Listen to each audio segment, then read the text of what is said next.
प्रश्न विचारला. आता बघा, पहिला प्रश्न आपल्याला काय विचारणार, द चॅप्टरचं नाव बेरिंग कॅपॅसिटी ऑफ सॉईल आहे. बघा, चॅप्टरचं नाव जे आहे ते आहे bearing capacity of soil. Bearing capacity of soil जर का समजा चॅप्टरचं नाव आहे, तर तो आपल्याला सगळ्यात पहिले प्रश्न तर हाच विचारायला पाहिजे की बेरिंग कॅपॅसिटी ऑफ सॉईल म्हणजे काय. ठीक आहे ना. तो सॉईलची बेरिंग कॅपॅसिटी काय असेल तो आपल्याला त्याच्याबद्दल प्रश्न विचारणार आहे. मग बघूया आता एक एक करून. ठीक आहे, तर एक एक करून आता आपण बघूया. इथं बघा, यांनी पहिला प्रश्न टाकलेला आहे. आता या पद्धतीने पहिला प्रश्न जो 2 मार्कासाठी आपल्याला विचारला जात असतो तो काय बरं का. बघा, define ultimate and safe bearing capacity of soil. याचा अर्थ असा आहे, जो चॅप्टर आहे आपला, जो धडा आहे त्या धड्याबद्दलच विचारलेला आहे आपल्याला. ओके, त्या चॅप्टरबद्दलच आपल्याला विचारलेला आहे. आता फोन करणारा कोण, एक मिनटं. तो आता आपण काय करूया, आता आपण सुरू लागूया. आता चॅप्टरचं नाव सुरू केलं आहे मी, त्याच्यानुसार प्रश्न विचारलेला आहे, त्याच्यानुसार आपण जाऊया.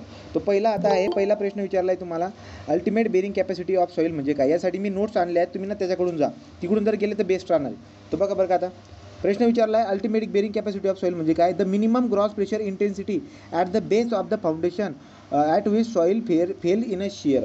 तो या 2 डेफिनेशन तुम्हाला दिलेल्या आहेत. हे समजवण्याच्या अगोदर मी तुम्हाला नीट पद्धतीने समजून सांगतो. त्यासाठी माझ्याकडे जे आहे एक PDF मी टाकलेली ग्रुपवरती, तिथे येऊन आपण ती PDF बघूया.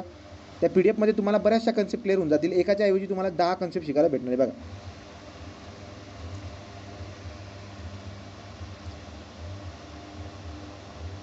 हे बघा, इथे कन्सेप्ट आहेत आपल्याकडे वेगवेगळ्या प्रकारच्या. लक्षात घ्यायचं कधी बी, सगळ्यात पहिली कन्सेप्ट जी तुम्हाला शिकवायची आहे ती आहे ग्रॉस प्रेशर इंटेन्सिटी. परीक्षेमध्ये तुम्हाला विचारणार नाही तो ग्रॉस प्रेशर इंटेन्सिटी म्हणजे काय, पण याचा वापर तुम्हाला करावा लागतोय. ग्रॉस प्रेशर इंटेन्सिटी म्हणजे काय बरं का, की समजा ही माती आहे. बघा, ही माती आहे आणि या मातीवरून वरून बिल्डिंग पडलेली आहे. बघा, ही बिल्डिंग आहे. या बिल्डिंगचं जे वजन आहे ना, हे बिल्डिंगचं वजन या मातीवरती लागतं आहे. तो ठीक आहे, या बिल्डिंगचा जो पण टोटल प्रेशर या मातीवरती लागतोय त्याला बोलतात gross pressure intensity. So therefore gross pressure इंटेन्सिटीला कसं डिपेंड करणार मी. ग्रॉस प्रेशर इंटेन्सिटी म्हणजे काय असतं बघा, the pressure due to the total load including superstructure self weight of the soil and footing. म्हणजे बघा, विचार करा, समजा हे ग्राउंड सरफेस आहे आणि ही बिल्डिंग आहे. ठीक आहे, ही बिल्डिंग आहे. या बिल्डिंगच्या खाली जे ना असे एक आपण काय करून ठेवलं, हे फाउंडेशन आहे. बरोबर का, हे फाउंडेशन म्हणजे या बिल्डिंगचं वजन याला बोलतो सुपरस्ट्रक्चर. दुसरं हे फुटिंगचं सेल्फ वेट, हे सेल्फ वेट. आणि इथे असणारी जी माती आहे ना, बघा, या फुटिंगच्या बेसला इथं प्रेशर तयार होतोय की नाही.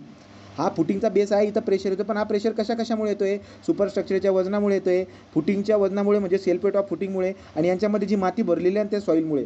या 3 गोष्टींमुळे जो टोटल वजन येतो आहे या फुटिंगच्या बेसला त्याला बोलतात ग्रॉस प्रेशर इंटेन्सिटी. मी नवीन सांगतो, the pressure intensity at the base of the foundation due to superstructure self weight of the foundation and the soil above the base of the footing. तर फुटिंगच्या बेसच्या वरती असणारी ही माती, सुपरस्ट्रक्चर आणि ही फुटिंग यांच्यामुळे जे वजन येते त्याला बोलतात ग्रॉस प्रेशर इंटेन्सिटी. कळालं का. The pressure due to the total load including the superstructure self weight of the soil and footing is called as gross pressure intensity. समजलं का सांगा. म्हणजे बघा, तुमच्या लक्षामध्ये येईल की जर फॉर्म्युला बघायला गेला तर ग्रॉस प्रेशर इंटेन्सिटी QG काय असतो, P/B². याचा अर्थ काय झाला बरं का, ही जी फुटिंग आहे ही चौकोनी फुटिंग आहे समजा, तर त्याचा एरिया B² होऊन जाईल, स्क्वेअर जर का असेल तर. आणि वरून येणारा लोड समजा P आहे, तो P/B². तुम्ही फॉर्म्युला लिहिला तर बेटर आहे, नाही लिहिला तरी पण काही प्रॉब्लेम नाही. कमीत कमी ग्रॉस प्रेशर इंटेन्सिटी म्हणजे काय समजलं का सांगा. हो सर. चला, आता दुसरं आहे ग्रॉस प्रेशर इंटेन्सिटीमध्ये झाल्यानंतर पुढचा पॉईंट आहे नेट प्रेशर इंटेन्सिटी. पुढचं काय, net pressure intensity. Net pressure intensity कोणाला बोलतात. आता तुमच्या लक्षामध्ये काय येईल बरं का, की ग्रॉस प्रेशर इंटेन्सिटीमध्ये आपण superstructure, self weight of foundation किंवा सेल्फ वेट ऑफ फुटिंग आणि सॉईलचं वजन या 3 गोष्टींना पकडतो. पण नेट प्रेशर इंटेन्सिटीमध्ये आपण फक्त 2च लोकांना पकडतो. सांगायचं तात्पर्य असं आहे की आपण काय करत आहोत, सुपरस्ट्रक्चरच्या वजनामुळे येणारा प्रेशर, सेल्फ वेट ऑफ फुटिंगमुळे येणारा प्रेशर, या दोघांमुळे फुटिंगच्या बेसला जो प्रेशर येतो त्याला लक्षात घेतो. मी नवीन सांगतोय बघा, ही मातीचा सरफेस आहे. इथं काय आहे, ही बिल्डिंग आहे, याला सुपरस्ट्रक्चर बोलतो आपण. आणि याच्या खाली आपण फुटिंग करून ठेवले आणि हा बेस ऑफ फुटिंग आहे. तर बेस ऑफ फुटिंगला प्रेशर इंटेन्सिटी जनरेट होते आणि याला मी नेट प्रेशर इंटेन्सिटी तेव्हा बोलणार. कशामुळे, तो बघा, बिल्डिंगच्या वजनामुळे आणि फुटिंगमुळे फक्त जो पण प्रेशर इंटेन्सिटी या बेसला येते त्याला बोलतात नेट प्रेशर इंटेन्सिटी. याच्यामध्ये सॉईलचं सेल्फ वेट लक्षात घेत नाही मी. सॉईलचा सेल्फ वेट लक्षामध्ये घेत नाही मी. समजतंय का नाही. तो सेल्फ वेट ऑफ सॉईलला लक्षात घ्यायचं नाही, सेल्फ वेट ऑफ सॉईलला सोडून हे असं लक्षात ठेवायचं. ठीक आहे.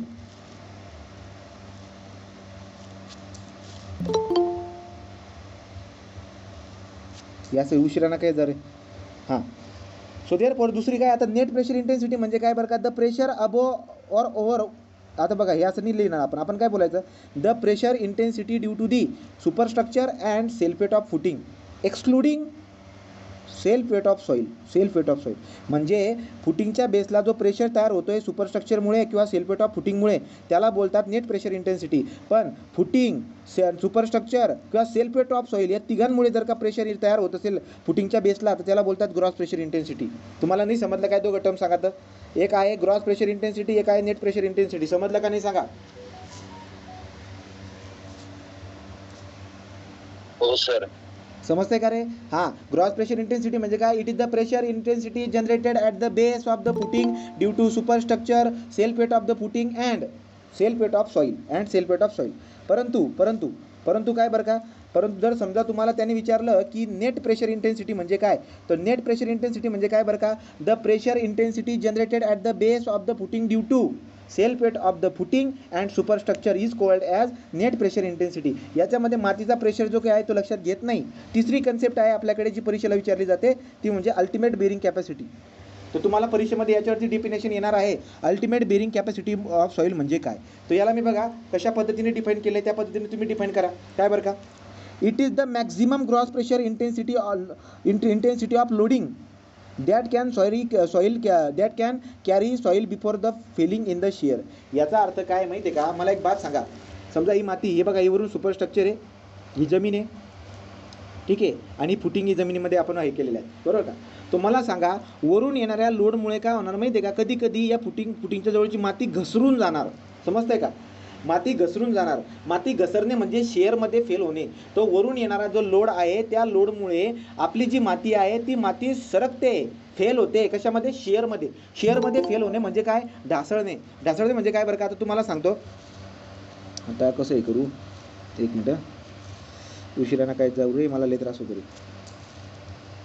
हां, तो आता मी काय बोलतोय बघा, अल्टिमेट बेरिंग कॅपॅसिटीची डेफिनेशन 2 मार्काला येते, 1 मार्काला येते, ठीक आहे. तो ultimate bearing capacity denoted by QU. पण काय असतं ते विचार करा.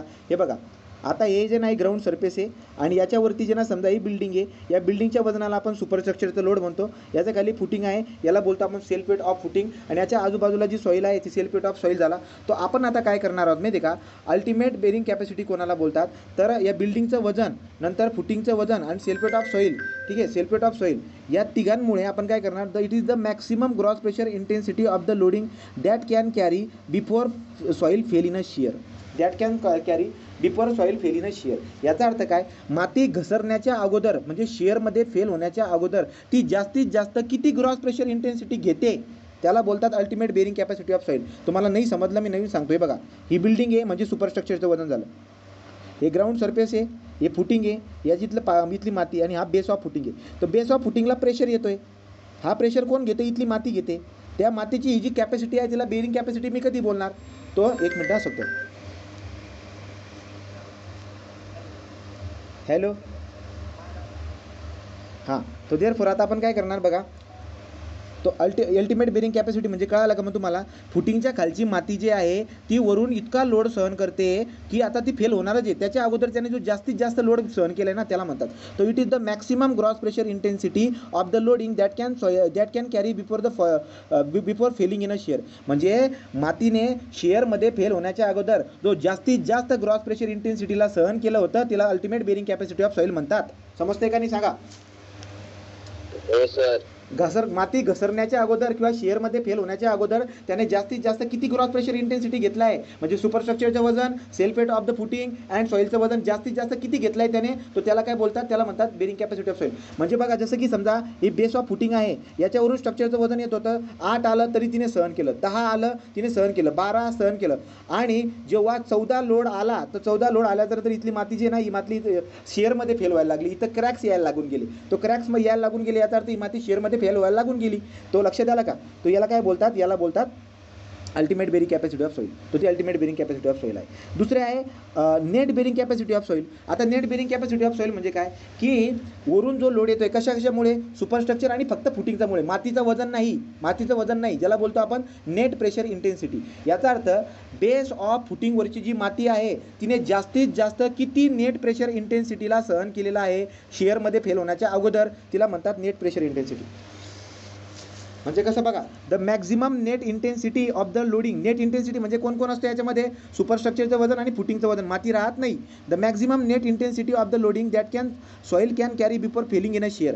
म्हणजे शेअरमध्ये फेल होण्याच्या अगोदर त्याने जास्तीत जास्त किती नेट इंटेन्सिटीला सहन केलेली आहे, किती नेट लोडला सहन केलेला आहे, त्या मातीला काय म्हणतात, म्हणजे ती त्या मातीची नेट बेरिंग कॅपॅसिटी असते. Net bearing capacity, ultimate bearing capacity. तो प्रश्न जो विचारताय त्याच्यानुसार आपण आज जाऊ. समजला का बघा.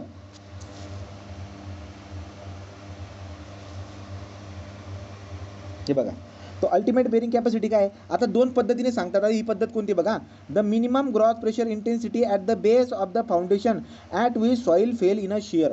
आता हे काय म्हणतात माहिती आहे का, सॉईल, आता मी तिथं मॅक्सिमम शब्द वर्ड यूज केलेला आहे, इथं मिनिमम शब्द येतोय, पण दोघांचा जो मिनिंग आहे ना, दोघांचा मिनिंग तुम्हाला काय दिसायला भेटेल बरं का, दोघांचा मिनिंग वेगवेगळा दिसायला भेटत असतो. ठीक आहे, तो वेगवेगळा कशा पद्धतीने. मग आता आपण एक काम करू. आता हे बघा, तो ultimate bearing capacity of the soil जेव्हा तुम्हाला विचारतंय, मी दोन पद्धतीने सांगितलेलं आहे. तुम्ही तुमच्या मॉडेल आन्सर पेपरनुसार गेलं तर बेटर आहे. आता यांनी कसं विचारलं आहे, the minimum gross pressure intensity at the base of the foundation at which soil fail in a shear. म्हणजे काय बरं का, की वरून येणारा जो लोड आहे, ज्याला बोलतोय आपण ग्रॉस प्रेशर इंटेन्सिटी, ती माती शेअरमध्ये फेल होण्याच्या अगोदर जास्तीत जास्त किती वरचा लोडला सहन करते, किंवा तो कमीत कमी लोड कोणता आहे जिथं आपली माती फेल होते शेअरमध्ये, त्याला काय बोलतात, त्याला बोलतात ultimate bearing capacity of soil. मी तुम्हाला हे जे ना, ही कन्सेप्ट शिकवताना एक उदाहरण देतो, त्याच्यानुसार तुम्हाला कळेल. बघा, समजा ही एक माती इथली, ठीक आहे, या मातीवरून आपण काय करत आहोत बरं का, या मातीवरून आपण लोड अप्लाय करतोय. आता जर हा लोड तुम्ही लावतायत, तर तुम्ही समजा 8चा लोड लावला, ही माती फेल झाली नाही. 9चा लोड लावला, ही माती फेल झाली नाही. जेव्हा जाऊन तुम्ही 12 एवढा लोड लावला, तेव्हा या मातीमध्ये क्रॅक्स येतोय. याचा अर्थ जास्तीत जास्त हा 12 ग्रॉस प्रेशर इंटेन्सिटी, एवढा ग्रॉस प्रेशर इंटेन्सिटी आहे जिथं जाऊन जे ना क्रॅक्स यायला लागून गेले. या मातीमध्ये काय यायला लागून गेले, क्रॅक्स यायला लागून गेले. सो 12 हा मॅक्सिमम एवढा लोड आहे ज्यामुळे क्रॅक्स येत आहेत. पण मी जर का तुम्हाला दुसऱ्या पद्धतीने सांगितलं, कसं बरं का, की हा कमीत कमी असा लोड आहे की ज्यामुळे माती आपली फेल झालेली आहे. कळालं का, तो फेल होण्याच्या अगोदर तो जास्तीत जास्त लोड, किंवा फेल झाल्याच्या नंतर तो कमीत कमी लोड. समजतोय का,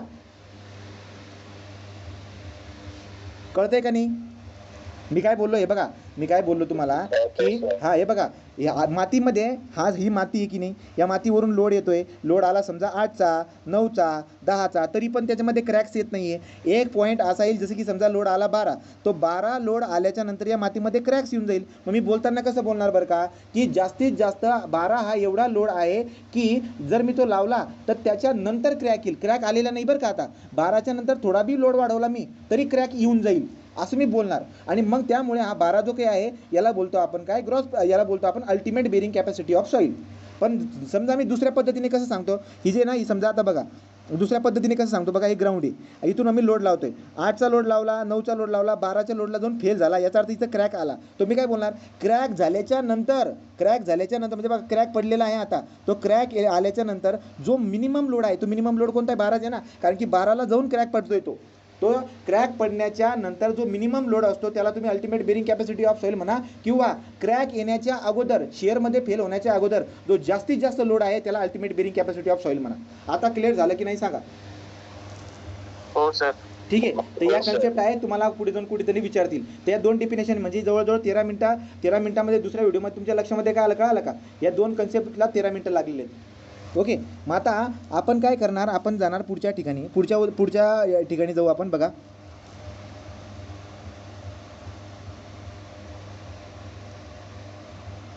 तो आता लक्षात घ्या, पुढे आपण जाऊ.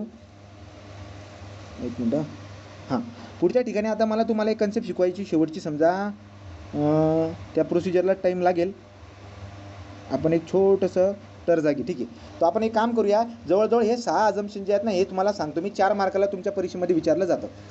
टरजागी नावाचा सायंटिस्ट आहे, जो की सॉईल मेकॅनिक्सचा फादर म्हणून ओळखला जातो. टरजागी, TERZAGHI, टरजागी अजम्पशन्स. मग आता काय असणार बरं का, लक्षात घ्या, तो मातीचा सगळ्यात जास्त अभ्यास करणारा जो सायंटिस्ट होता, ज्याचं नाव आहे टरजागी. या टरजागीने काय सांगितलं, की मातीची जर का तुम्हाला बेरिंग कॅपॅसिटी फाइंड आउट करायची असेल तर मी एक फॉर्म्युला देतो, त्या फॉर्म्युल्याच्या मदतीने तुम्ही मातीची बेरिंग कॅपॅसिटी फाइंड आउट करू शकता. मी नवीन सांगतो. टरझागी नावाचा एक सायंटिस्ट होता. त्याने मातीची बेरिंग कॅपॅसिटी फाइंड आउट करण्याचं काय केलं बरं का, तो मातीचं बेरिंग कॅपॅसिटी फाइंड आउट करण्याचा त्याने फॉर्म्युला आपल्याला सांगितलेला आहे. ठीक आहे. तो फॉर्म्युला जो काय आहे, तो फॉर्म्युला वापरताना किंवा तो फॉर्म्युला जेव्हा त्याने बनवला ना, तो फॉर्म्युला बनवण्यासाठी त्याने काही गोष्टी मानल्यात, त्याला म्हणतात अझम्पशन. आणि हा प्रश्न तुमच्या मॉडेल आन्सर पेपरमध्ये आहे. सारंग जेव्हा लेक्चर संपून जाईल ना, तेव्हा तू त्या ग्रुपवर टाकून दे. ठीक आहे. तर मग आता बघा अझम्पशन काय काय होते. तो टरझागीने बेरिंग कॅपॅसिटी ऑफ सॉईल काढण्यासाठी एक फॉर्म्युला दिलेला आहे. पण तो फॉर्म्युला जेव्हा त्याने बनवला तर त्यासाठी काही अझम्पशन दिले होते. आणि हा प्रश्न आपल्याला 4 मार्काला परीक्षेमध्ये विचारतात. Assumption number 1. पहिला अझम्पशन काय बरं का, पहिला अझम्पशन आहे the footing is a strip footing. तो आता पहिला अझम्पशन काय सांगितलंय की जेव्हा पण तुम्ही मातीची अल्टिमेट बेरिंग कॅपॅसिटी काढायला जाणार तर तेव्हा तुम्हाला हा फॉर्म्युला वापरायचा आहे. कोणता फॉर्म्युला आहे तो सांगतो तुम्हाला मी. पण हा फॉर्म्युला कसा बनलेला आहे, त्याला काही गोष्टी मानाव्या लागलेल्या आहेत. मग पहिली गोष्ट काय मानलेली आहे आपण, the footing is a strip footing. मग तुम्हाला लक्षात यायला पाहिजे फुटिंग म्हणजे काय बरं का, जी पूर्ण बिल्डिंग आहे त्या बिल्डिंगच्या खाली म्हणजे मातीच्या खाली जे काही आहे त्याला तुम्ही फुटिंग बोलतायत. पण हा फॉर्म्युला टरझागीचा जो बनलेला आहे, हे बनवत असताना मी पहिली गोष्ट मानलेली आहे काय बरं का, पहिली गोष्ट मी मानलेली आहे की the footing is a strip footing. The footing strip footing आहे याचा अर्थ काय झाला बरं का, याचा अर्थ असा झाला की या फुटिंगचा जो बेस आहे बघा, समजा मी तुम्हाला असं काढून दाखवतो बघा. ओके. तो हे या पद्धतीने मला दिसायला भेटतंय. आता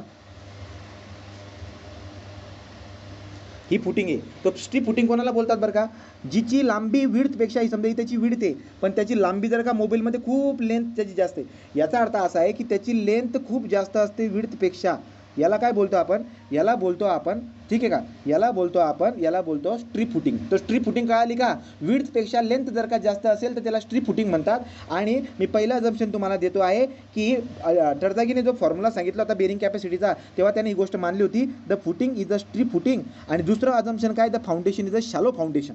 शॅलो फाउंडेशन कळतं का, शॅलो फाउंडेशनचा मिनिंग काय झाला बरं का, शॅलो फाउंडेशन म्हणजे काय, ज्याची डेप्थ कमी आहे, खड्डा म्हणजे कमी डेप्थवरती फुटिंग आली ती, तो शॅलो फाउंडेशन म्हणतात. 2 अझम्पशन झाले जागेवरती. काय बोललो, the footing is a strip footing and the foundation is a shallow foundation. Padwal, Vedika, Rohan, समजतंय. ठीक आहे, धैर्या, चला पटपट जाऊ रे पुढे. समजते का. हां, the footing is a strip footing and the foundation is a shallow foundation. Point number 2. आता काय बरं का, टरझागीने जो अल्टिमेट बेरिंग कॅपॅसिटी काढायचा जो फॉर्म्युला दिला होता, हे ग्रुपवर टाकणं काम आहे बरं का, हे टाका कोणीतरी एकाने. The base of the footing is what, is laid at a shallow depth. याचा अर्थ असा आहे फाउंडेशन शॅलो फाउंडेशन आहे. म्हणजे मला म्हणायचं काय, पहिलं वाक्य झालं आहे तुमचं footing is a strip footing आणि दुसरं वाक्य तुम्हाला काय लिहायचं आहे, the foundation is a shallow foundation किंवा the foundation is a shallow foundation म्हणा. याचा मिनिंग तोच होतो जो दुसरं लिहिलं ना मी, तोच मिनिंग होतो त्याचा.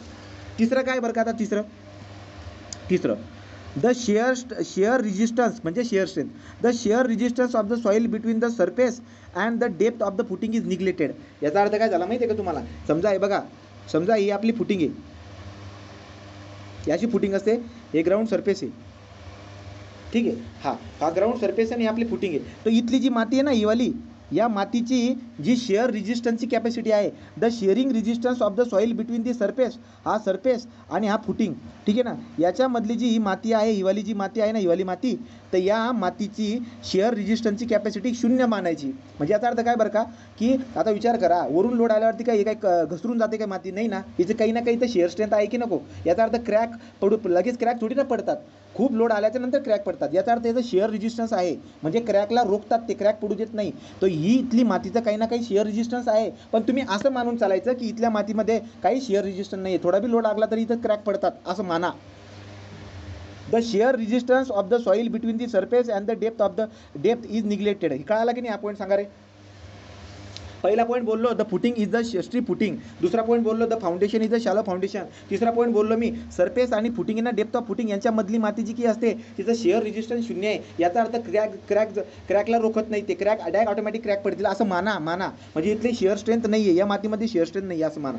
पुढे 3 नंबर पुढे आहे the base of the footing is rough. आता इथं मी लिहिलेलं नाही आहे, ते हाय लिहिले बघा, the base of the footing is अजून टू बी रफ. म्हणजे ही जी आपली फुटिंग आहे स्ट्रीप फुटिंग, ही स्ट्रीप फुटिंग आहे, या फुटिंगचा जो बेस असतो हा रफ मानायचा, खडबडा आहे असं मानायचा. The base of the footing is rough. 1 नंबरचं अजम्पशन काय सांगितलं, the footing is a strip footing. 2 नंबरचं काय आहे, 2 नंबरचं काय सांगितलं, the foundation is a shallow foundation. 3 number काय बोललो, the shear resistance between the surface of the soil and the depth of the footing is neglect करून चालायचं. आणि नंतर चौथा काय बोललो, the base of the footing is what, rough. 4 point लिहायचे असतात. 5वा पॉईंट लिहू, general shear failure is assume.